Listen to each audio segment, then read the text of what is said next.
এক সময় কথা, গায়ের মাঝখান দিয়ে সুরমা নদী বয়ে চলত। এই নদীকে ঘিরে ছিল এক ছোট্ট গ্রাম, যেখানে বসবাস করত বহু মাঝি।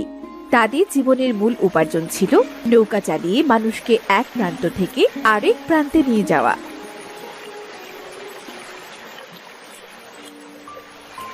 এই যে মাঝি ভাই, যাবে নাকি ওই পারে? হ্যাঁ, যাবো তো। যাবো বলেই তো বসে আছি। বেশ, তবে আমি শুধু নদীর ওপারে যাব না, আমাকে নিয়ে ফেরার জন্য তোমার অপেক্ষা করতে হবে। আমার একটু ওপারে কাজ আছে, সেটা সেরে তোমার নৌকাতে করে আবার এপারে ফিরে আসবো। এবার বলো, ভাড়া কত চাই তোমার? না না দাদা, আমার কোনো চাহিদা নেই, আর আমি বেশি করেও আপনার কাছ থেকে ভাড়া নেব না। আপনি খুশি হয়ে যা দেবেন সেটাই চলবে। বেশ বেশ, চলো তবে। এরপর লোকটি রবি নামের এক মাঝি নৌকোয় উঠে পড়ে। তারপর তারা দুজন মিলে নৌকোয় করে নদীর ওপারে যেতে আরম্ভ করে। এ কি, তোমার নৌকায় এতগুলো শাপলা ফুল দেখতে পাচ্ছি যে, কোথা থেকে আনলে এগুলো? এই নদীর আশেপাশে তো শাপলা ফুলও দেখতে পাচ্ছি না। ও, এগুলো এগুলো খানিক দূর থেকে এনেছি। নদীর পাশে আপনা আপনি একটা জায়গায় বিলের মতো তৈরি হয়েছে, যেখানে অনেক শাপলা ফুল ফোটে। সেখান থেকে এগুলো নিয়ে এসেছি। আমার ছোট ছোট ছেলে মেয়ে দুটো এই ফুলগুলো পেলে খুব খুশি হবে, আর আমার গিন্নিও। ছেলে মেয়ে ফুল দিয়ে খেলা করবে, মালা বানিয়ে গলায় পরবে। আর আমার বাড়ির গিন্নি, সে তো এই শাপলা ফুলের ডাঁটা পেলে এক থালা ভাত খেয়ে নিতে পারে। বেশ বেশ বেশ, তবে দিন যত যাচ্ছে সমাজ ব্যবস্থা তত উন্নত হচ্ছে। শুনেছি নদীর ওপর দিয়ে নাকি সড়ক বা ব্রিজ নির্মাণ হবে। তখন তোমাদের মাঝি ভাইদের কি হবে বলো তো? তোমাদের মতো অনেক মাঝি তখন কাজ হারাবে। সে নিয়েই তো এখন আমাদের প্রত্যেকটি মাঝি ভাইদের ঘরে ঘরে চিন্তা। তবে বিধাতার উপরে আমাদের সবার আস্থা আছে। বিধাতা যেটা করে ভালোর জন্যই করে। তিনি যদি কোনো বিপদ দেন, তবে তিনিই আশার আলো দেখাবেন, অবশ্যই। তা ঠিক আছে, তবুও বলছি তোমরা আগে থেকেই যার যার মতো প্রস্তুতি নিয়ে রেখো। তোমরা নিজেদের অন্য কর্মসংস্থানে ব্যবস্থা নেওয়ার চেষ্টা করতে শুরু করো, না হয় বড্ড বিপাকে পড়ে যাবে। তখন হুট করে অন্য কাজের মধ্যেও যেতে পারবে না। কথাটা মন্দ বলেননি আপনি দাদা। ঠিক আছে, সেই চেষ্টাই করব না হয়। এই তো চলে এসেছি আমরা। এবার যান, আপনি শিগগির আপনার কাজ সেরে আসুন। আমি নদীর এপারে আপনার জন্য অপেক্ষা করছি। ঠিক আছে ঠিক আছে।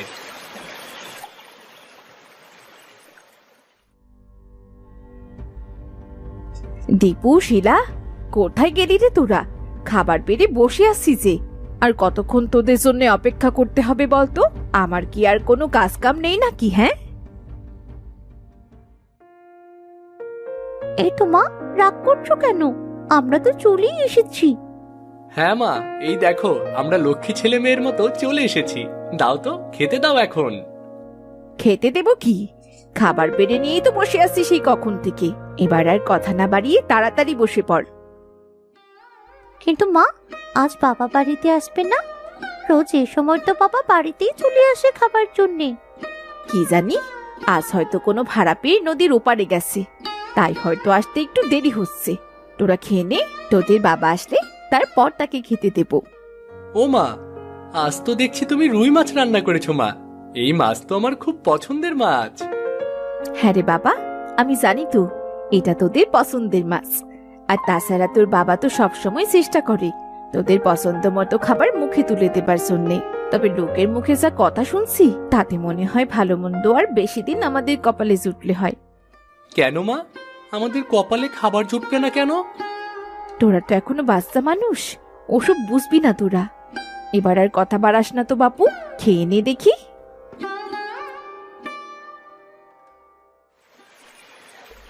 এ কি, লোকটি সে আধ ঘন্টার কথা বলে 1 ঘন্টার ওপরে পার করে দিল, এখনো আসার নাম নেই। এদিকে ছেলে মেয়ে দুটো আর বউ নিশ্চয়ই আমার অপেক্ষা করছে। আমার এখনই বাড়িতে খেতে যেতে হবে, সময় হয়ে গেছে। তখনই সেই লোকটি সেখানে চলে আসে। এই তো চলে এসেছি। আমি দুঃখিত ভাই, আমার একটু দেরি হয়ে গেল। আসলে মাপা সময় নিয়ে তো কোনো কাজ হয় না, তাই না? আচ্ছা চলো চলো, এবার রওনা দেওয়া যাক। এরপর রবি মাঝি সেই লোকটিকে নিয়ে তাদের গায়ের পাড়ে ফিরে আসার জন্য রওনা দেয়। এভাবেই এক মাঝি ও মাঝি পরিবারে দিন কাটতে থাকে। তবে সময় বদলানোর সাথে সাথে মানুষের জীবনযাপনও বদলাতে শুরু করে। এক সময় নদী জুড়ে যে ভিড় ছিল তা কমে যেতে লাগলো। মানুষ দ্রুত শহরে চলে যাচ্ছিল। দিন দিন তোমার যে আয় রোজগার তা তো একেবারেই কমে যাচ্ছে।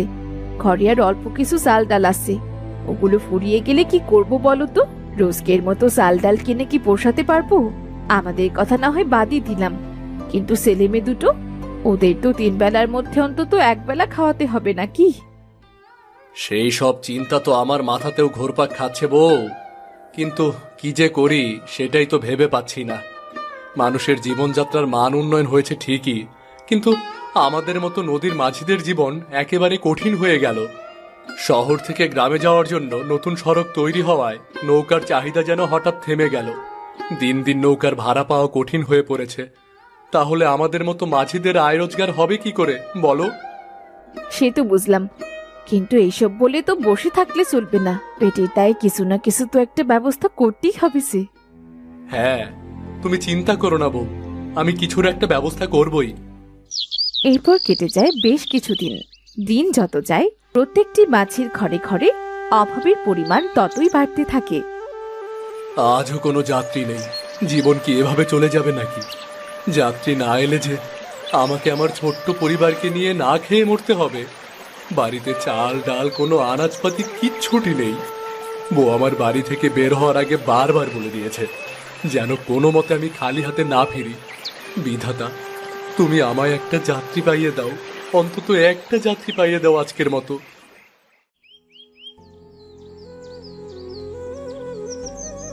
মা, ও মা, ক্ষুধায় যে পেটটা চোচো করছে, কিছু খেতে দাও না মা। আর যে ক্ষুধার জ্বালা সইতে পারছি না। হ্যাঁ মা, আমারও যে বড্ড ক্ষুধা পেয়েছে। এভাবে দিনের পর দিন কি না খেয়ে থাকা যায় নাকি? একবেলা কোনো রকম খাবার খেতে পারলে দুবেলা তো আমরা খেতেই পাই না। তুমি দেখে নিও মা, কোনো একদিন আমরা সবাই মরে যাবো। হ্যাঁ রে বোন, তুই একদম ঠিকই বলেছিস। তবে আমাদের মরে যাওয়াই ভালো রে। এভাবে দিনের পর দিন কষ্ট করার চেয়ে একেবারে মরে গেলেই ভালো। তাহলে আর এত কষ্ট করতে হবে না আমাদেরকে। চুপ কর তোরা। এভাবে আমাকে বলে আর কত কষ্ট দিবি? মা বাবা হিসেবে আমরা যে বড্ড অসহায় রে। ছেলে মেয়ে দুটোকে ক্ষুধায় কষ্ট পেতে দেখেও কিছুটি করতে পারছি না। আমাদের ক্ষমা করো। ও দাদা, দাদা, ওপারে যাবে নাকি গো? আরে রবি মাছি না, না গো, আজ আমি ওপার যাব না। তবে তুমি এখনো এই নৌকা নিয়ে এখানে কি করছো? শুনেছি এখন তো নৌকা তেমন একটা কাজে লাগে না মানুষের। দুঃখের কথা কি আর বলবো দাদা। আপনি সেদিন যদিও আমাকে ভালো উপদেশ দিয়েছিলেন, তবে সে উপদেশ যে আমি কাজে লাগাতে পারিনি, তাই আজ আমার এই দুর্দশা। বুঝতে পেরেছি। তবে তুমি নিজে চাইলেই তোমার এই দুর্দশা দূর করতে পারো। তুমি শুধু শুধু কেনই বা নৌকা নিয়ে পড়ে আছো? গায়ে তো আরো অনেক ধরনের কাজ আছে, সেগুলো কোনো একটা বেছে নাও না। এই ধরো, ফসলের জমিতে কাজ করলে, তাই না? কিন্তু দাদা, সেসব কাজ তো আগে কখনো করিনি আমি। আদৌ পারবো তো? কেন পারবে না শুনি? চেষ্টা করে দেখোই না। এরপর লোকটি সেখান থেকে চলে যায়। এমন পরিস্থিতিতে রবি মাছি সে কৃষি কাজ করতে সিদ্ধান্ত নিল।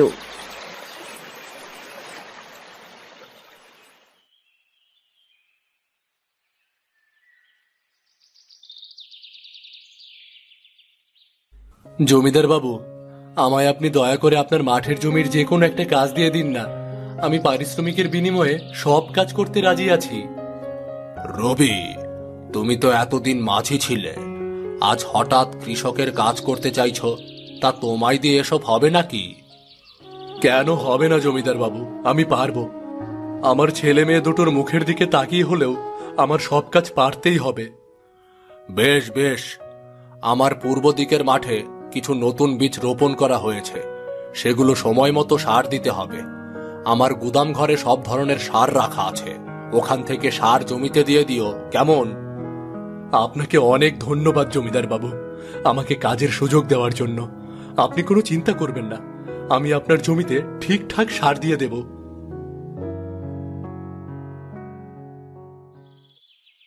এরপর রবি জমিদার বাড়ি থেকে সার এনে জমিদার বাবুর বীজ রোপণ করা সেই মাঠে আসে। এই যা, জমিদার বাবু এই মাঠে কিসের বীজ রোপণ করেছে সেটাই তো শোনা হলো না। আর কোন ফসলে কোন সার কখন দিতে হয় তাও তো আমি ভালো মতো জানি না। কিন্তু এখন এ কথা যদি জমিদার বাবুর কাছে শোনাতে যাই তবে হয়তো উনি আমাকে কাজ থেকে তাড়িয়ে দেবে। না না না না না, এই সাদা রঙের সারটা আমি অনেক কৃষককেই ফসলে দিতে দেখেছি। এই সারটা নিশ্চয়ই সব ফসলের জন্য উপকারী এবং উপযোগী। এটা দিলে নিশ্চয়ই কিছু হবে না, এটা দিয়ে দেই বরং। এরপর রবি না জেনে বুঝি শান্তি পুরো জমিতে ছিটিয়ে দেয়। পরদিন সকালে জমিদার বাবু যখন তার ক্ষেত পরিদর্শনে যায়, এমা, এ কি সর্বনাশ হয়েছে! আমার সব অঙ্কুরিত বীজের চারাগুলো এভাবে মরে গেল কিভাবে? এই রবি, তুই কি করেছিস বলতো? তোকে তো আমি এখানে সার দিতে বলেছিলাম, তাহলে তুই এমন কি করেছিস যে এক রাতের মধ্যেই আমার পুরো ফসলের জমির ফসল মরে গেল? ইয়ে মানে, আমি তো আপনার কথা মতোই সার দিয়েছি জমিদার বাবু। কি সার দিয়েছিস তুই বলতো? ওই সাদা রঙের সারটাই দিয়েছিলাম।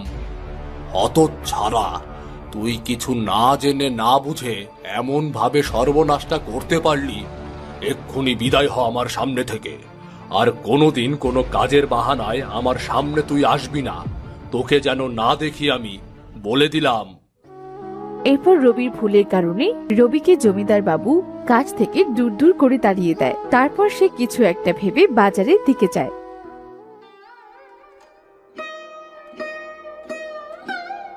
ও দাদা, আমায় আজকের মতো বাকিতে খানিকটা চাল ডাল দিতে পারবে গো? আমি যে বড্ড অসহায় হয়ে তোমার কাছে এসেছি। তুমি কি এইখানে মগের মুল্লুক পাইছো নাকি? রোজ রোজ বাকি চাইতে আহ। এর আগে ধার দেনাগুলো শোধ কইরা দাও, বুঝছো? এখনো তো সেইগুলা শোধ করতে পারো নাই, আবার নতুন করে আইছো বাকি চাইতে। না না বাপু, আগের ধার গুলান শোধ করো, তারপর সেইগুলা শোধ না করলে আমি তোমার কিচ্ছুরি বাকি দিতে পারবো না। আমারও তো খাইয়া পুইরা বাঁচতে হয়, তাই না? আমারও তো সংসার আছে। আমি তো আর পালিয়ে যাচ্ছি না, আমি তো তোমাদের পরিচিত। এই একই গায়ের একই মানুষ আমরা। আমি ঠিক তোমার সব ধার দেনা মিটিয়ে দেব। আজকের মতো আমায় একটু দয়া করো, অল্প কিছু চাল আর অল্প কিছু ডাল বাকি দাও না, যেটা বাড়ি নিয়ে বউকে দিতে পারবো। অন্তত ছেলে মেয়ে দুটোকে খেতে দিতে পারবো। আমার ছেলে মেয়ে দুটো অসুস্থ হয়ে পড়ে আছে যে। সেই সব কথা শুনে আমি কি করুম? এখন তুমি আমার দোকানের সামনে থেকে সরো তো, যাও যাও যাও। আগের দেনাগুলোই মিটাইতে পারে না, আবার আইসে বায়না নিয়া। ভালোই ভালোই কইতাছি, এইখান থেকে চইলা যাও। আর একটু দাঁড়ায় থাকলে লোক জড়ো করে অপমান করবো তোমারে। এটা নিশ্চয়ই তোমার ভালো লাগবো না, তাই না?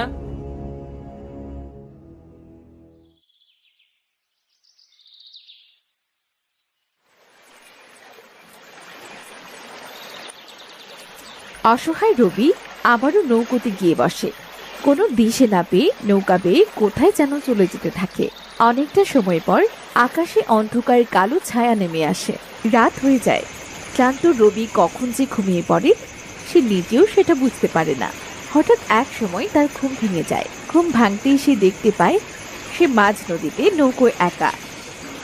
এ কি, আকাশটা যে অন্ধকার হয়ে গেছে! আমি এটা কোথায় চলে এসেছি? এই অন্ধকারে তো কিছুই বুঝতে পারছি না, আর বুঝেই বা কি করব? মনে মনে তো সিদ্ধান্ত নিয়েইছি, আমি আর বাড়ি ফিরে যাব না। এই নৌকা আমাকে যত দূর নিয়ে যায় আমি তত দূর চলে যাব। হঠাৎ পুরো আকাশ কালো মেঘ ভেদ করে চাঁদের আলো ছড়িয়ে পড়ে নদীর বুকে। তখনই রবি দেখতে পায় পুরো নদী ভর্তি সাদা শাপলা ফুল। সেগুলো যেন এক একটা চাঁদের মতো ঝলকানি দিচ্ছিল। ওমা, কি দারুণ দৃশ্য! চোখ আর মনটা জুড়িয়ে গেল। ছোটবেলায় আমরা শাপলা বিলে যেতাম শাপলা ফুল দেখতে, কতই না আনন্দ হতো সেগুলো দেখে। আর দিন যত যাচ্ছে মানুষ যেন তত নকল জিনিসের উপর বেশি আসক্ত হয়ে যাচ্ছে। এই সতেজ সুন্দর তাজা ফুলগুলো দেখতে এখন আর কেউ আসে না।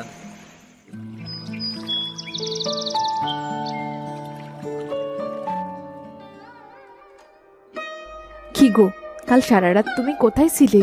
কাজের খোঁজ করতে দূরে গিয়েছিলে নাকি? তবে কাজের জোগাড় কি হলো? বাড়ি থেকে বেরোনোর সময় তো বলে গেলে যে আজ একটা কাজ জোগাড় করে তারপর পারিশ্রমিক দিয়ে বাজার সদাই করে নিয়ে আসবে বাড়িতে। তাহলে তোমার হাত খালি কেন? আমাকে তুমি ক্ষমা করে দাও বউ, আমি ব্যর্থ হয়েছি। আমি কোনো কাজের জোগাড় করতে পারিনি, আর তাই কোনো পারিশ্রমিকই পাইনি। তাই তো খালি হাতে বাড়িতে ফিরতে হচ্ছে। কোনো রকম একবেলা শাক পাতা খাইয়ে ছেলে মেয়ে দুটোকে আর কি করে বাঁচিয়ে রাখা যায় বলো? আর কদিনই বা সেটা সম্ভব? ছেলে মেয়ে দুটো তো অসুস্থ হয়ে পড়ছে, বিছানায় পড়ে গেছে দুজন। জানো বউ, আমি আজ একেবারে খালি হাতে আসিনি।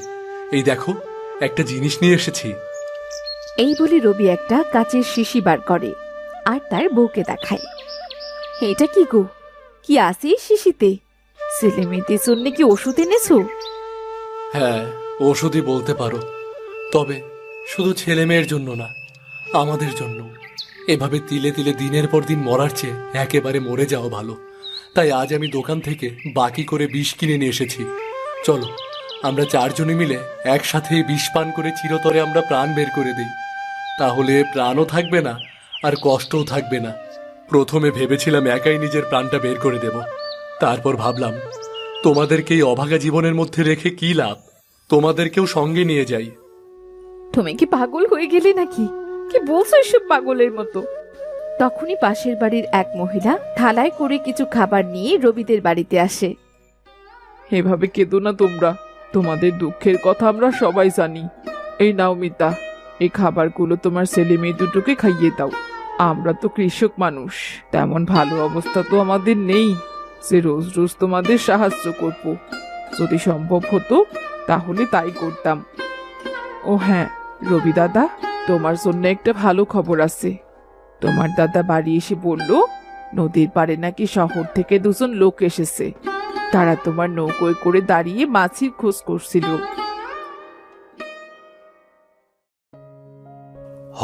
রবি, শিগগির তুমি নদীর পারে যাও।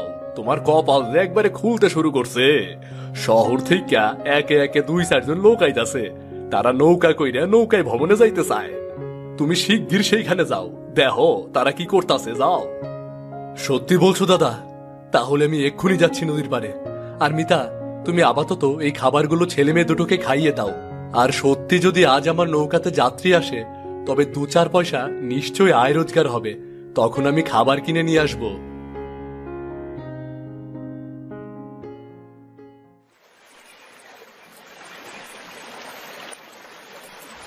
আপনারা আমার খোঁজ করছিলেন কি? আপনি কি মাঝি ভাই নাকি? আজ্ঞে সাহেব। আচ্ছা আচ্ছা, হ্যাঁ হ্যাঁ, আমরা আপনার খোঁজই করছিলাম। আপনার জন্যই তো অপেক্ষা করছি। একজন লোক আমাদেরকে বলে গেলেন যে সে আপনাকে ডেকে পাঠাবে। বুঝেছি সাহেব, এবার বলুন আমার কাছে আপনাদের কি দরকার? শুনেছি ওই নদীর এক প্রান্তে অনেক শাপলা ফুল ফুটেছে। আমার মিসেস কখনো কাছ থেকে শাপলা ফুল দেখেনি, ও ছবিতেই যা দেখেছে আর কি। তাই সে সেখানে যাবে বলে বায়না ধরেছে। আমিও তাই তাকে নিয়ে এলাম। ভাবলাম একটা নৌকা ভাড়া করে সারাদিন শাপলার বিল ঘুরে দেখব। এতে করে আমাদের নৌকা ভ্রমণও হলো, আবার শাপলা ফুল দেখাও হলো। আমি আজ সত্যি সত্যি খুব স্পেশাল, কাছ থেকে শাপলা ফুল দেখতে পাবো, ভেবেই ভালো লাগছে। তুমি সেই জায়গা চেনো তো? সেখানে যেতে তুমি রাজি আছো তো মাঝি ভাই? হ্যাঁ হ্যাঁ, আমি সেই শাপলা ফুল দেখাতে আপনাদের নিয়ে যেতে রাজি আছি। আর সেই জায়গাও আমি চিনি। সাহেব, আপনারা আমার নৌকাতে উঠা বসুন, আমি আপনাদের সেইখানে নিয়ে যাইতেছি। এরপর রবি তার শহর থেকে আসা যাত্রীদেরকে নিয়ে নৌকা করে শাপলা দেখতে যাওয়ার উদ্দেশ্যে রওনা দেয়। নদীর একদিকের প্রান্তে অনেক শাপলা ফোটে। নৌকায় চেপে শাপলা ফুল দেখতে যাওয়ার জন্য পর্যটকরা সেখানে আসতে শুরু করেছে, যার ফলে নৌকার চাহিদা আরেকটু বাড়তে শুরু করলো। একে একে শহর থেকে সব মানুষেরা আসতে লাগলো।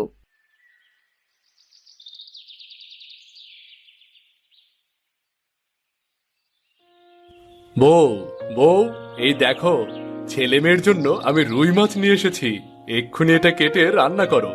দুপুরে আজ আমরা একসাথে বসে খাবো। আচ্ছা দাও।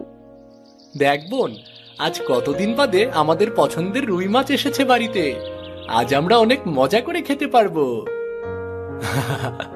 আজ কতদিন বাদে আমার ছেলে মেয়ে দুটোর মুখে হাসি দেখে আমার বড্ড আনন্দ হচ্ছে বউ। ওদেরই হাসি মুখখানা আর কখনো যেন কালো ছায়া না নেমে আসে, বুঝলে? সেজন্যই তো তোমাকে পয়সা মজুত করতে হবে। প্রতিদিনের পয়সা যদি প্রতিদিন খরচ করে ফেলো, তাহলে তোমার শাপলা ফুলের মৌসুম চলে যাবে। তখন তো এমন পর্যটক পাবে না তুমি। তখন কি আবার নৌকোয় বসে মাছি তাড়াবে নাকি? কথাটা তুমি ঠিকই বলেছ গো, কথাটা আমিও ভেবেছি। পয়সা মজুত করতে শুরু করব। তবে আমার নৌকাটি বড্ড ছোট। আমি আগে ভেবেছি কিছু পয়সা দিয়ে ভালো করে বড় একটা নৌকা বানাবো, যেন আমি একসাথে অনেক পর্যটককে শাপলা নদীতে নিয়ে যেতে পারি। একটা ভালো বড় নৌকা তৈরি করার জন্য এটাই আমার জন্য ভালো সুযোগ হতে পারে। ঠিক আছে, তাহলে তুমি তাই করো গে। এরপর রবি মিতার সাথে সব আলোচনা করে তার পরিবারের সব সঞ্চয় একত্র করে একটি ভালো নৌকা তৈরি করলো, যাতে শহর থেকে আসা সব পর্যটকদের একসাথে নৌকো ভাড়া দেওয়া যায়। সারা গ্রামে সংবাদটি পৌঁছলো যে শাপলা ফুলের মৌসুমে নৌকো ভাড়া পাওয়া যাবে। তাই অনেকেই তার নৌকো ভাড়া করতে এলো। এই যে শাপলা নদীর মাঝি, আমায় একটু নিয়ে যাবে নাকি তোমার নৌকায় করে শাপলা নদীতে? আরে দাদা, আপনি? অবশ্যই অবশ্যই, উঠে আসুন আমার নৌকায়। আপনাকে তো আমি বিনা পয়সায় নিয়ে যাব। আপনি আমার সুখ দুঃখে পাশে থেকেছেন, ভালো পরামর্শ দিয়েছেন। আজ তোমার সুন্দর জীবন দেখে আমিও বেশ খুশি হয়েছি। এরপর রবি মাঝির নৌকো ঠাসা হয়ে উঠল পর্যটকদের কাছে। তারা সবাই এসে শাপলা ফুলের সৌন্দর্য উপভোগ করছিল। সেই সময় রবির চোখে ছিল আনন্দের জল। এ কি রবি, তোমার চোখে জল কেন? এটা আনন্দের জল দাদা, যেটা তুমি আমার চোখে দেখতে পাচ্ছ। আমার ছোট্ট সংসারের অভাব আজ দূর হতে চলেছে। পর্যটকদের কাছ থেকে ভাড়া পেয়ে পরিবার নিয়ে খুব ভালোই চলছে। আমার গিন্নি ও দুটি সন্তান নিয়ে আমি খুব হাসি খুশি আছি। ওদের জীবনে হাসি ফিরিয়ে আনতে পেরেছি আমি। বাহ বাহ, তাই তো দেখছি এই শাপলা ফুলের সৌন্দর্য রবি মাঝির জীবনে নতুন আলো নিয়ে এসেছে। এই নদী যা এক সময় তোমার জীবনের কঠিন প্রতিকূলতা ছিল, আজ সে নদীর শাপলা ফুল তোমার জীবনের সমৃদ্ধি ও সুখের উৎস হয়েছে। তুমি এক শাপলা নদীর মাঝি হয়ে উঠেছ, যাকে সবাই এখন এক নামে চেনে। সময় গড়িয়ে গেল। শাপলা ফুলের মৌসুমও একদিন শেষ হলো, কিন্তু তবুও রবির জীবনের দুঃখ আর ধরা দিতে পারল না, কারণ সে তার মজুত করা পয়সা দিয়ে দিব্যি ভালোভাবে দিন কাটাতে লাগলো। পরের বছর আবার শাপলার মৌসুমে সে শাপলা নদীর মাঝি হিসেবে আবারও পরিচিত হয়ে উঠল। এভাবেই রবি শাপলা নদীর মাঝি হয়ে উঠল। তার কাছে নদী শুধু নদী নয়, বরং তার জীবনে সুখের প্রতীক। আকাশে বিদ্যুৎ চমকাচ্ছে, চারপাশে অন্ধকার হয়ে এসেছে। মনে হচ্ছে এক্ষুনি ঝড় উঠবে। রাতুলদা, ও রাতুলদা, মনে হচ্ছে এক্ষুনি ঝড় উঠবে। ওই দেখো, বলতে না বলতে এই ঝড় চলে এলো। বৃষ্টিও শুরু হয়েছে খুব। রাতুলদা, তাড়াতাড়ি বাড়ি চলো গো। মা, ও মা, কথা কম বলে তাড়াতাড়ি লালির কাছে চল। সে কখন থেকে বলছি, যা লালিকে নিয়ে আয়, লালিকে নিয়ে আয়। এখন দেখলি তো, বৃষ্টিতে লালি একদম ভিজে যাচ্ছে। ঝড় উঠেছে, বিদ্যুৎ চমকাচ্ছে। আমার খুব ভয় করছে মা। তুই ওই গাছের নিচে গিয়ে দাঁড়া, আমি এক্ষুনি লালিকে নিয়ে আসছি।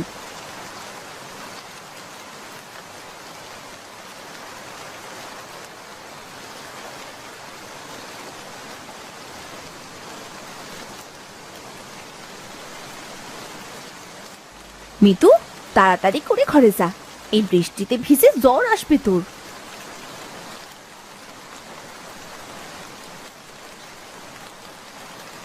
মা, বাবা তো এখনো ফিরলো না নদী থেকে। এই ঝড় বৃষ্টিতে বাবা এখনো বাইরে কি করছে? কি জানি বাপু, মানুষটার হাব ভাব কিছুই বুঝতে পারি না। এই ঝড় বৃষ্টিতে তাড়াতাড়ি বাড়ি আয়, তা না করে এখনো কোনাক কেলে যে নদীতে বসে আছে কি জানি। এদিকে প্রচন্ড ঝড় বৃষ্টিতে মাঠ ঘাট সব পানিতে ভেসে গেল। নদীর পানি খালে এসে খালটিও প্রায় ডুবু ডুবু অবস্থা হতো। এমন ঝড় তো আমার জন্মে দেখি নাই। এ তো একেবারে কালবৈশাখী ঝড়। মরতে মরতে আজ বাইসে গেলাম। এই ঝড়ে নৌকাটা প্রায় ডুইবাই গেছিল। রাতনদা, তাড়াতাড়ি হাঁটো। এত ধীর পায়ে গেলে কিন্তু বৃষ্টি বাইরেই চলবো। ফাঁকা রাস্তায় বাস পড়ার সম্ভাবনা আছে, বুঝলা? বাড়ি ফিরার কই বা গামু দাদা, একটা মাছও তো নিয়ে যাইতে পারতাছি না। বাড়ি ফিরলে তো সেই বউয়ের খুদ খুতানি গাল মন্দ শুনতে হইব। এটা তো আমাকে পুরুষ মানুষের নিত্যদিনের রুটিন, তবুও তো চলতে হইব। ঠাই না থাকলে তো আর জীবন চলবো না দাদা।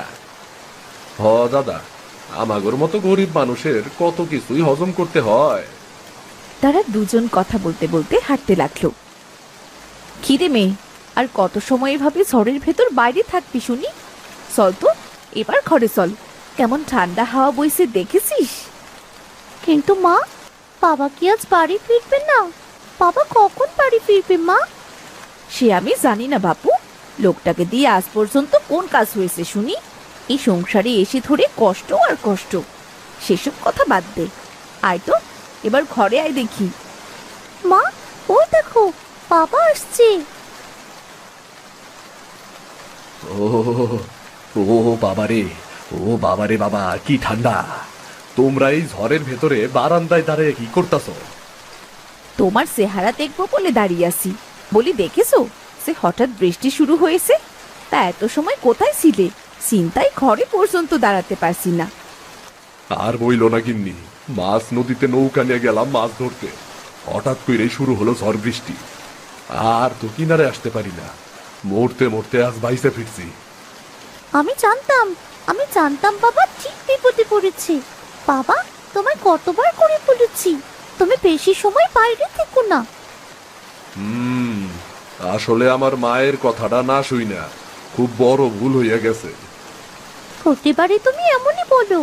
এখন চট করে ঘরে গিয়ে ভেজা কাপড়টা ছাড়ো তো, না হলে তোমার আবার ঠান্ডা জ্বর আসবে। আমার এই ছোট্ট মাটার শাসনে মাঝে মাঝে মনে হয় আমার মাটা ফিরে আইছে। তোরা আবার বাইরে থাকিস না, ঘরে আয়, ঘরে আয়।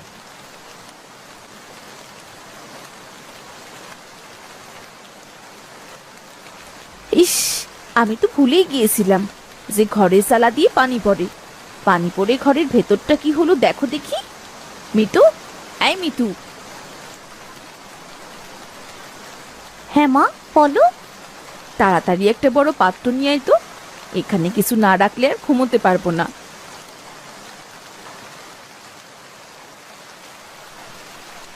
এই নাও মা।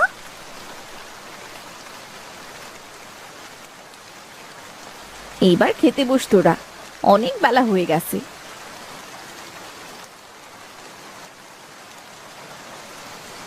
শুধু শাক রান্না করছো গিন্নি? কেন, বাড়িতে কি মাংস এনেছিলে নাকি? না, সেটা কইতাছি না, সারাদিন পরে শুধু শাক, তাই আর কি বললাম। তোমার সংসারে এসে ধরে কবেই বা মাছ মাংস চোখে দেখেছিলাম? হ্যাঁ, কোনোদিন নুন ছুটে তো কোনোদিন ফ্যান, তাদের আবার মাছ মাংসের স্বপ্ন দেখা। ভাবতাছি মাছ ধরা বাদ দিয়া অন্য একটা কাজ শুরু করব। আজকের দিনটা এই দিয়ে চালায় নাও, দেখি কাল থেকে কি করা যায়। সন্ধে গড়িয়ে রাত হলো। রতনরা সবাই মিলে ঘুমিয়ে পড়ল। ঝড় বৃষ্টি থেমে গেলে পরের দিন সকালে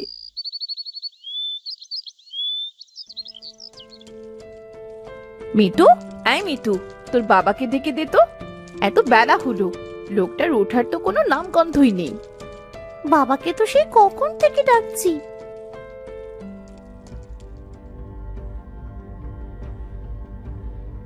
শান্তি নেই, শান্তি বলে কিচ্ছু নেই আমার। ঘরে গেলে কানটা ধরে তুলবো।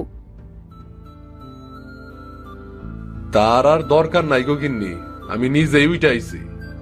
সকাল সকাল বাজারে যাও, বাড়িতে কিচ্ছুটি নেই। কাল রাস্তার ধারে কটা শাক পেয়েছিলাম, শুধু সেগুলো বেছে বুঝে রান্না করেছি। বাজারে যামু, কিন্তু সে তো জানি, রোজ রোজ তো একই কথাই বলো, টাকা নাই টাকা নাই। ঘরে বিছানার নিচে দেখো 100 টাকা আছে, ওইটা নিয়েই বাজারে যাও। এত টাকা? শিলাদের বাড়িতে কাজ করেছিলাম 1 সপ্তাহ, তাই 100 টাকা দিয়েছে। খাবার সময় মেয়েটার মুখের দিকে তাকাতে পারি না। একটা মাছ এনে মেয়েটাকে রোজ 1 টুকরো করে ভেজে দেব। ঠিক আছে গিন্নি, ঠিক আছে, আমি একটু পরেই বাইরে হইতেছি। ঠিক আছে। মাছ? আমার জন্য মাছ আনবে বাবা? ও বাবা, আমিও কিন্তু তোমার সাথে বাজারে যাব। ঠিক আছে মা, বই উঠাইয়া গুছাইয়া নে, আমি হাত মুখটা ধুইয়া আসতাছি, কেমন? রতন তার মেয়েকে নিয়ে হাটের উদ্দেশ্যে বেরিয়ে পড়ল। বাবা, একটা কথা বলি। হরে মা, ক। এমন কইরে জিজ্ঞাসা করার কি আছে, ক। বাবা, ইলিশ মাছ খেতে কেমন হয়? তুমি কি কখনো খেয়েছো? হরে মা, খাইছি তো। ইলিশ মাছ খাইতে খুবই স্বাদ হয় রে। তখন তোর দাদা নদী থেকে বড় বড় ইলিশ ধরে আনতো।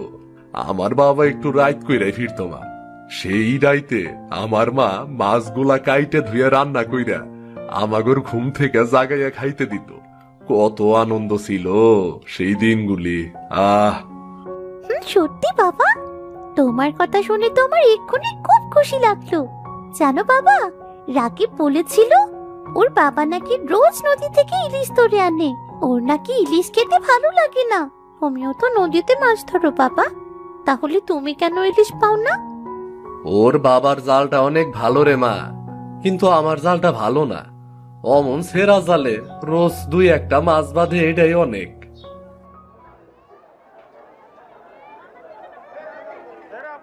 হাটে তো চইলাইলাম, চল মা আগে একটা মাছ আনি, তারপর অন্য বাজার করবো।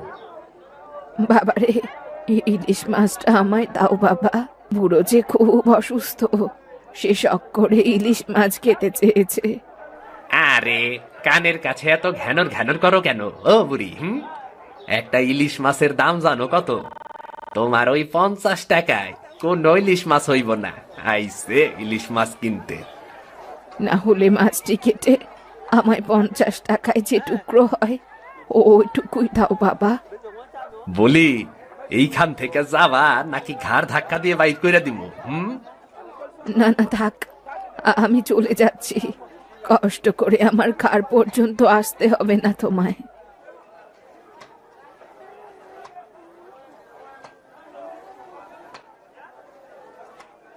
এই মাছটার দাম কত দাদা? 200 টাকা কেজি। আর এই মাছটা 2 কেজি হইব। 200 টাকা কেজি দাদা, একটু কম হইব না? না, 1 টাকাও কম হইব না। নিলে নেও, না নিলে সামনে থেকে সইরা যাও। অনেক খদ্দের, সামনে দাঁড়াইয়া ভেজাল কইরো না। যাও যাও যাও যাও যাও যাও। বাবা, চলো এখান থেকে। আমি এই ইলিশ মাছ খাবো না বাবা। হ হ, মাইয়ারে নিয়া খাল বিলের সোনামুড়ি মাছ খাওয়াও। এই মাছ তোমাগো লিগা না। এমনিতেও কয়েকদিন বাজারে ইলিশ ছাড়া আর কোনো মাছই পাবা না। চলো বাবা, বাজার করে বাড়ি ফিরি। নদী থেকে মাছ মারি আমি, সেই মাছ বিক্রি করে চাল ডাল কিনি, কিন্তু বাড়ির জন্য কখনো একটা মাছও আনি না। তুমি তো মাছ বিক্রি করে সংসারটা চালাও বাবা, তাহলে বাড়িতে মাছ নেবে কি করে? আমার মাছ চাই না বাবা, বাজার করে বাড়ি চলো। রতন ও মিতু বাজার করে বাড়ি ফিরল।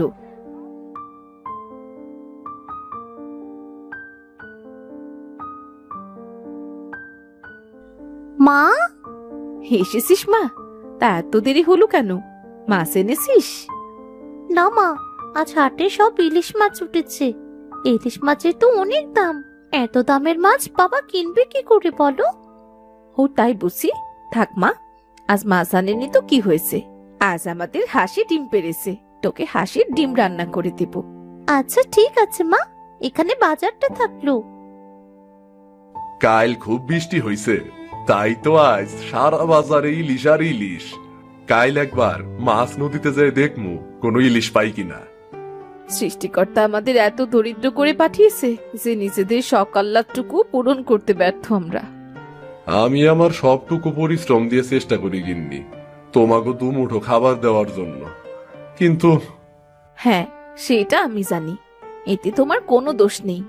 সংসারে অভাব অনটন সহ্য করতে তোমার সাথেও আমার ভালো ব্যবহার করা হয়নি। সেইটা তো আমি জানি। তুমি মানুষটা করা হইলেও তোমার মনটা অনেক ভালো।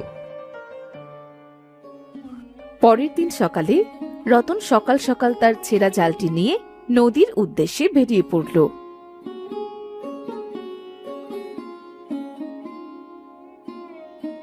সে ঘাট থেকে তার নৌকাটি নিয়ে মাঝ নদীতে গেল।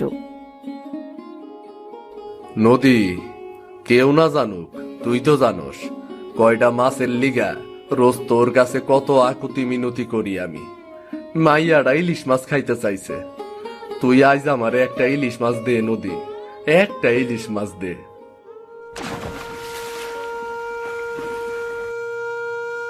কোনো মাছই কি বাদ বোনাইস কে? আমারই ভুল, বেশি আশা করা আমারই ভুল। ও দাদা, আজও কি মাছ বাঁধলো না একটাও? না গো দাদা, জাল তো ফেললাম, কিন্তু একটা মাছও বাঁধলো না। আমার কপালটাই মনে হয় ফাড়া কপাল, মাছের কোনো লেখা নাই আমার কপালে। জালটা পাল্টাও বুঝলে দাদা, জালটা পাল্টাও। আমাদের মতো শক্ত পক্ত জাল নিয়ে নদীতে মাছ ধরতে এসো, তবেই না মাছ পাবে। সত্যি কপালেরও বা কি দোষ? জালই যদি ভালো না হয় তাহলে মাছ বাঁধবো কি কইরা? দেখি আরো কয়েকবার জাল ফেলে দেখি। নিজে নিজে কিছু সময় বিলাপ করে রতন আরো কয়েকবার জাল ফেলল, কিন্তু জালে কোনো মাছ বাঁধল না। সে মন খারাপ করে নৌকা নিয়ে কুলে ফিরে এলো। আসার সময় মায়াডারে বইলাইছিলাম আজ তোর লেগে ইলিশ মাছ নিয়া তবেই বাড়ি ফিরমু। না, কিছুতেই আজ বাড়ি ফিরতে মন চাইতেছে না। কিছু দূর গিয়ে সে খালের পাশে একটা গাছের ওপর গিয়ে বসলো। আজ আর কিছুতেই বাড়ি ফিরতে মন চাইতেছে না। এই গাছের নিচে একটু বিশ্রাম নেই।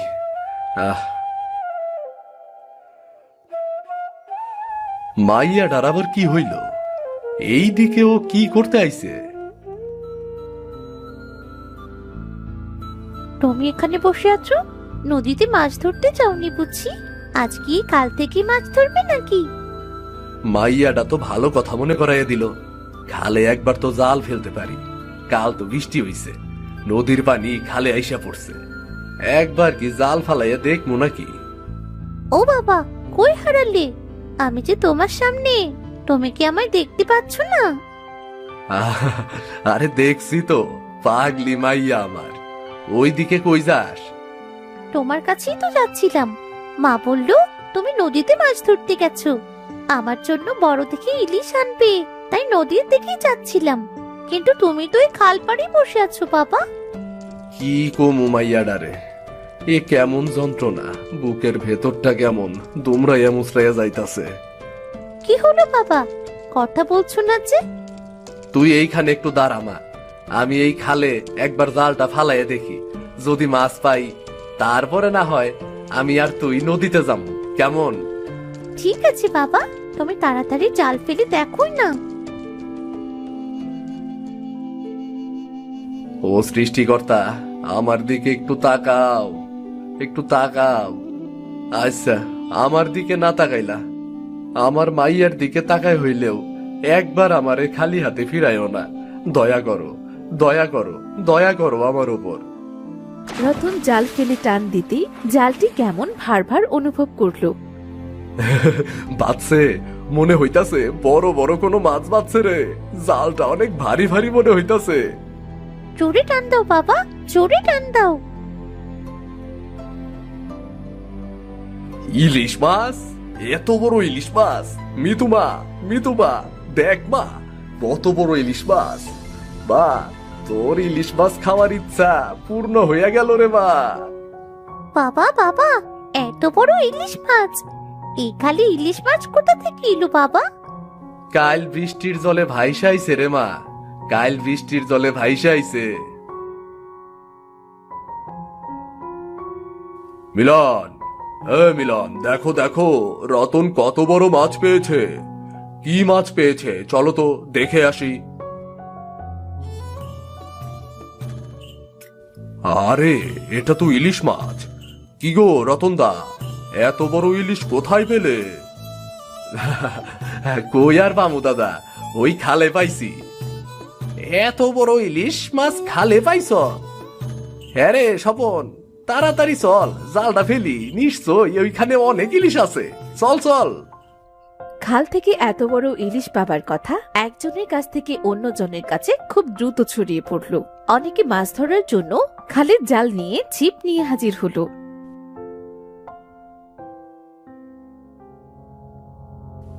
এতবার জাল ফেলেও কোনো মাছ পেলাম না, তবে কি খালে একটা মাত্র মাছ ছিল? বাবা, এবার বাড়ি চলো। হরে মা, চল চল, বাড়ি চল। তোরে খাওয়ানোর মতো একটা ইলিশ মাছ তো পাইলাম, আর বেশি দরকার নাই, চল চল।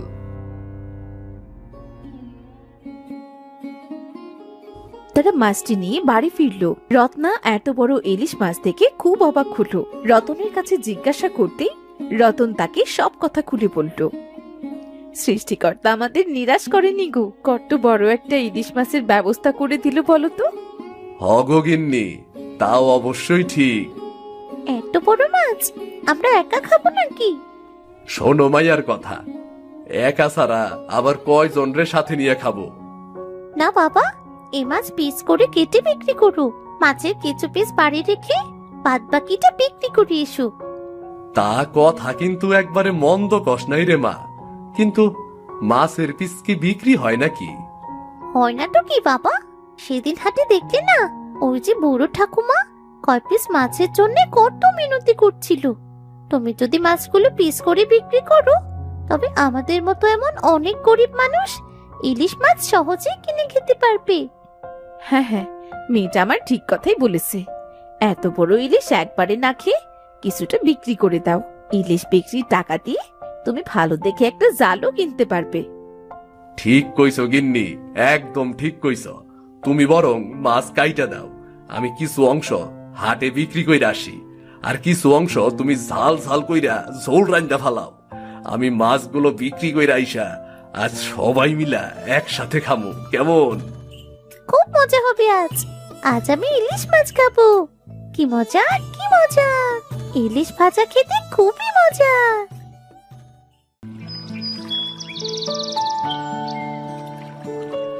আমার হয়েছে যত জ্বালা, সংসারও সামলাতে হবে, আবার সংসার চালাতে আয় রোজগারও করতে হবে। একা মানুষ এক হাতে কত কিছু সামলাবে। আমারও তো জীবন নাকি। কি গো বৌমা, সকাল সকাল তোমার আবার কি হলো? বাড়ি ঘর সব মাথায় তুলছো কেন গো? কি আবার হবে, আপনার ওই হাবা ছেলের তো কিছু করবার মরদ নেই, সবকিছু আমাকেই করতে হবে। বিয়ে করে এই সংসারে এসে আমার সত্য জ্বালা হয়েছে। শোনো বৌমা, আমার ছেলেকে নিয়ে কোনো বাজে কথা বলবে না বলে দিলাম। আমার ছেলের মনে কোনো শয়তানি নেই। আমার ছেলেটা একটু সহজ সরল, তাছাড়া আর কিছু না। ওরে বাবারে, ছেলেকে বললে খুব গায়ে লাগছে তাই না? তা ছেলেকে বলুন না টাকা পয়সা রোজগার করে আনতে, তাই দিয়ে আপনাদের দুজনের পেট ভরাই। দুজনের কারোরই তো মুরদ নেই টাকা পয়সা রোজগার করে আনার। এই কাকলি কিছু না করলে যে সব কটাকে না খেয়ে মরতে হতো। বৌমা, তুমি খাবারের কোটা দিচ্ছ, আমি তো বুড়ো মানুষ, যতদিন কাজ করতে পেরেছি ততদিন তো কাজ করেছি। এখন নিজের চলাটা নিজেই চলতে পারি না, তাহলে কাজ করব কি করে? নিজে তো পারেন না সেটা না হয় বুঝলাম, কিন্তু ছেলেকে তো একটু বোঝাতে পারেন। ও যদি একটু কাজ করে তাহলে আমার ঘাড়ের বোঝাটা একটু কম হয়। আমি এক হাতে কয়দিক সামলাবো বলুন তো? ঠিক আছে বৌমা, আমি খোকাকে বোঝাবো, তুমি রাগ করো না। খোকা কোথায় গেছে? কোথায় গেছে কে জানে, কাজ নেই কাম নেই, মনের সুখে কোথায় ঘুরে বেড়াচ্ছে। বাড়িতে খাওয়ার কিছুটি নেই, সেই কথা কি কারো মাথায় আছে? এই সংসারের কাজ ছেড়ে খাবারের খোঁজ করতে হবে। বউ, ও বউ, কোথায় তুমি? এদিকে এসো, দেখো আমি কি নিয়ে এসেছি। কি কি এনেছো শুনি? ডেকে ডেকে সারা বাড়ি মাথায় তুলছো কেন? বউ দেখো, আমি বেগুন গাছ এনেছি গো। তুমি না বলেছিলে তোমার বেগুন পোড়া খেতে খুব ইচ্ছে করছে? তা বেগুন না এনে গাছ এনেছো কেন শুনি? তোমায় না কতবার করে বলেছি কথায় কথায় এমন ক্যাবলার মতো হাসবে না। এমনিতেই ক্যাবলা চরণ, তাতে হেসে হেসে সবাইকে ভুসিয়ে দেয়। আচ্ছা আচ্ছা ঠিক আছে, আর হাসবো না। এই গাছ লাগিয়ে দিলে তাতে বেগুন হবে, তারপর আমি গাছ থেকে বেগুন তুলে তোমাকে এনে দেব, সেই বেগুন তুমি পোড়াবে। দেখলে বৌমা, আমার ছেলের মাথায় কত বুদ্ধি। তুমি খালি খালি আমার ছেলেকে বকো। হ্যাঁ মা, আমার কাঠ হয়েছে, আমি আপনার এত বুদ্ধিমান ছেলেকে বোকা বলেছি। আর কিছু বলো না তো বৌমা, দেখো এই ছেলে একদিন ঠিকই সবার ভালো কিছু করবে, তখন তুমি শুধু হা করে থাকবে। হ্যাঁ, আমিও তো সেটাই চাই। ও কিছু একটা করুক, আমার যেন ওকে আর কিচ্ছু বলতে না হয়। কিন্তু সেই দিন এই জন্মে আসবে কিনা কে জানে। মা, চলো আমরা গাছগুলো লাগিয়ে দেই। হ্যাঁ রে বাবা, চল, আমি আর তুই গিয়ে লাগিয়ে দিই। রমা আর কালু উঠোনের এক কোণে সব বেগুন গাছগুলো লাগিয়ে দিল। রমা পানি নিয়ে এসে গাছের গোড়ায় দিল। কালু বাবা, তুই এমন কেন রে? তুই যদি ভালো হতিস তাহলে তোদের এত দুঃখ কষ্ট হতো না, বৌমা এত রেগে থাকতো না। তোমার বৌমা ভালো না, তাই না মা? খুব খারাপ, আমাকে শুধু বকে আর বকে। না রে, বৌমা খুব ভালো। সংসারে সব চাপ ওর মাথায়, সব কাজ বৌমাকে একা হাতেই সামলাতে হয়। এই জন্যই তো এত রাগ করে। কি গো, তোমাদের গাছ লাগানো হলো? চাও দেখি, এবার বাজারে গিয়ে একটা ইলিশ কিনে আনো। কতদিন ধরে বেগুন পোড়া আর ইলিশ মাছের ঝোল খেতে ইচ্ছে করছে, কিন্তু আমার ইচ্ছে পূরণ করার মতো তো কেউ নেই। ঠিক আছে গিন্নি, আজ আমি বাজারে যাই। দেখো, তোমার জন্য বেগুন ও ইলিশ মাছ নিয়ে আসবো। তোমাকে বললাম আমার বেগুন গাছে বেগুন ধরুক, তারপর খেও। সেটা তোমার সহ্য হচ্ছে না। হ্যাঁ, আমারই তো সহ্য হয় না। সে বিয়ে করা থেকে আজ পর্যন্ত আমাকে কি এনে খাইয়েছো শুনি? কোনো কিছু করার বরদ নেই, আবার বড় বড় কথা। আজ দেখো, আমি তোমার জন্য বেগুন আর ইলিশ মাছ নিয়ে তবেই বাড়ি ফিরে আসব, না হলে আর বাড়ি আসবো না, বলে দিলাম। হ্যাঁ, তুমি যদি আজ আমাকে ইলিশ পোড়া আর বেগুন ঝোল এনে খাওয়াতে পারো, তাহলে আমি আর কখনো তোমাকে হাবা বলবো না, তোমার সাথে বকাবকি করব না। আর যদি না পারো? না পারলে কি করব বউ? না পারলে তোমার সংসারই আমি করব না, এই আমি বলে দিলাম। বৌমা, এইসব কি বলছো তুমি? তুমি কি জানো কালু সহজ সরল মানুষ, ও এগুলো কখনোই আনতে পারবে না। জেনে শুনে তুমি কেন এমন কথা বলছো? মা, তুমিও বলছো আমি কিচ্ছু পারবো না। আগে তো বউ বলতো, আর এখন তুমিও বলছো। যাও, আমি আর এখানে থাকবই না। যদি বেগুন আর ইলিশ মাছ আনতে না পারি, তবে আমি বাড়ি ফিরবো না, বলে দিলাম। হ্যাঁ, তাই যাও, আমার ঘাড়ের উপর থেকে একটা আপত্ত কমুক। হ্যাঁ বউ, আমি গেলাম। খোকা, খোকা, আমার কথা শুনে যা, ফিরে আয় বাবা। ডাকতে হচ্ছে কি শুননে? যাক না, সেই দিকে এসে একটু ঘুরে আসুক। কালু অনেক জায়গা ঘুরে বেড়ালো, কিন্তু কোথাও বেগুন আর ইলিশ মাছ পেল না। এরপর কালু বাজারে গেল বেগুন আর ইলিশ মাছ আনতে। কিরে কালু, তুই আজ বাজারে? তোর বউ কোথায় গেছে? অন্যদিন তো তোর বউই বাজার করতে আসে। দিনু ভাই, আমাকে কটা বেগুন আর ইলিশ মাছ দেবে? আমার বউ আমার কাছে খেতে চেয়েছে। তা বেগুন আর ইলিশ মাছ দিব? তোর কাছে টাকা আছে তো? হ্যাঁ ভাই, দেখো, আমার কাছে এই টাকাটা আছে। এই টাকা নিয়ে আমাকে বেগুন আর ইলিশ মাছ দাও না। এ তো 2 টাকা। এই 2 টাকা দিয়ে কি বেগুন ইলিশ মাছ হবে না কি রে পাগলা? 2 টাকা দিয়ে বাজার করতে এসেছে, যা এখান থেকে দূর হ। কোথাকার সব পাগল ছাগল এসে জোটে। দাও না ভাই, দাও না। তোকে এখান থেকে যেতে বললাম না? না হলে কিন্তু এবারে মার খাবি। আমাকে মেরো না, আমি চলে যাচ্ছি, আমি চলে যাচ্ছি। সৃষ্টিকর্তা, সবাই আমার সাথে এমন খারাপ ব্যবহার কেন করে? সবাই শুধু বকে আর বকে আর মারতে চায়। আমি তো কাউকে কিছু বলি না। কালুর পাশ দিয়ে এক বৃদ্ধ যাচ্ছিল। সে কালুর কথা শুনে সেখানেই দাঁড়িয়ে পড়ল। সে কালুকে ডাকলো। বাবা, আমাকে কটা টাকা দিবি? সারাদিনে কিছুই খাইনি। টাকা? হ্যাঁ, দিতে পারি, কিন্তু আগে বলো, তুমি আমাকে বকবে না তো? না না না না, তোকে কেন বকব? বাজারে দিনু ভাইকে এই টাকা দিয়ে বেগুন আর ইলিশ মাছ চেয়েছিলাম, এই জন্য আমার উপর খুব রাগ করেছে। এটা তো 2 টাকা, হ্যাঁ, আমার কাছে এই টাকাই আছে, এটা তুমি নাও। 2 টাকাতে কেউ বেগুন আর ইলিশ মাছ দেয় রে বোকা? কি করব বলো, আমার কাছে তো শুধু এই টাকাই আছে। বউ আমাকে বেগুন আর ইলিশ মাছ নিয়ে যেতে বলেছে, কিন্তু দিনু ভাই তো দিল না। তার টাকা না হলে তো ওরা তোকে ইলিশ মাছ আর বেগুন দেবে না। এগুলো কিনতে তো আরো টাকা লাগবে। তুমি খুব ভালো, তুমি তো আমাকে একটুও বকলে না, কি সুন্দর করে বুঝিয়ে বললে। জানো, সবাই আমাকে শুধু বকে, বউ বলে আমার মাথায় বুদ্ধি শুদ্ধি কিচ্ছু নেই, আমি হাবা, কোনো কাজ করতে পারি না, আরো কত কি যে বলে। তা তোর বাড়িতে কাজ করে কে কে? কে বাজার করে? আর কে খেতে দেয় তোকে? সব আমার বউ করে, আমি কিছুই করতে পারি না। আজ বউয়ের জন্য বেগুন ও ইলিশ মাছ কিনতে পারলাম না, আজ আর বাড়িও যাওয়া হবে না আমার। কেন কেন বাড়ি যাওয়া হবে না? বউ বলেছে বেগুন আর ইলিশ মাছ না আনতে পারলে যেন বাড়ি না যাই। বউকে কতবার বললাম আমার বেগুন গাছে বেগুন ধরুক, তারপর খেও, কিন্তু বউ তো শুনল না।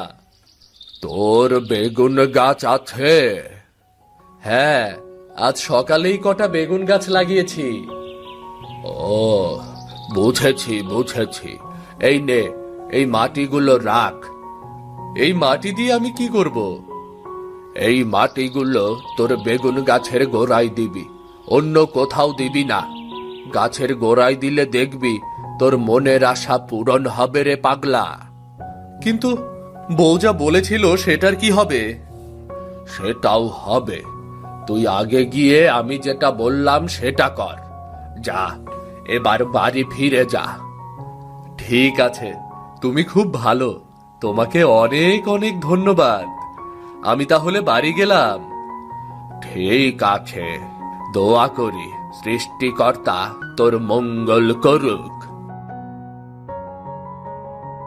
এরপর কালু বাড়ি এসে বেগুন গাছের গোড়ায় একটু করে মাটি দিল।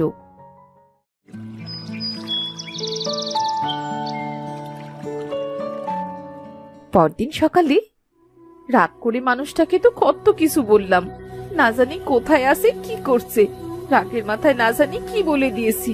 যাই, বাসি কাজগুলো সেরে লোকটাকে খুঁজতে বেরোই। হঠাৎ বেগুন গাছের দিকে কাকলির চোখ পড়ল। সে ছোট্ট বেগুন গাছ অনেক বড় হয়ে গেছে, আর গাছের এক পাশে বড় বেগুন আর আরেক পাশে বড় বড় ইলিশ মাছ ঝুলছে। মা গো মা, আমি কি দেখছি? ও মা, মা তাড়াতাড়ি বাইরে আসুন, দেখুন কি কাণ্ড।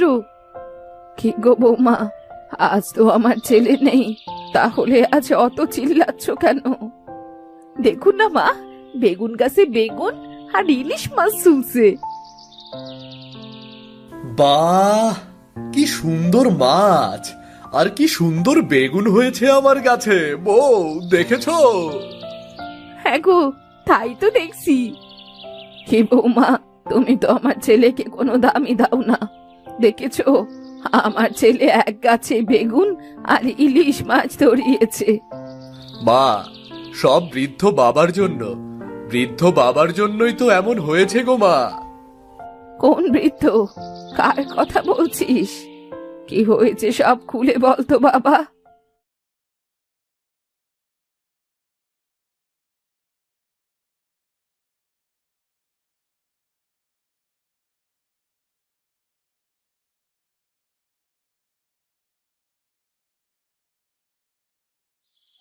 ওগো, সৃষ্টিকর্তা আমাদের দিকে মুখ তুলে তাকিয়েছেন, আমাদের আর কোনো দুঃখ থাকবে না। এই মাছ আর বেগুন বাজারে বিক্রি করে আমাদের সংসার দিব্যি চলে যাবে। আজ থেকে আমি আর কখনো তোমায় বকবো না।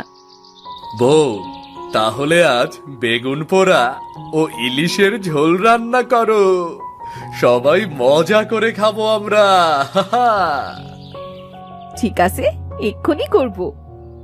এরপর কাকুলি বেগুন পোড়া ও ইলিশ ঝোল রান্না করলো। সবাই খুব তৃপ্তি নিয়ে খেলো।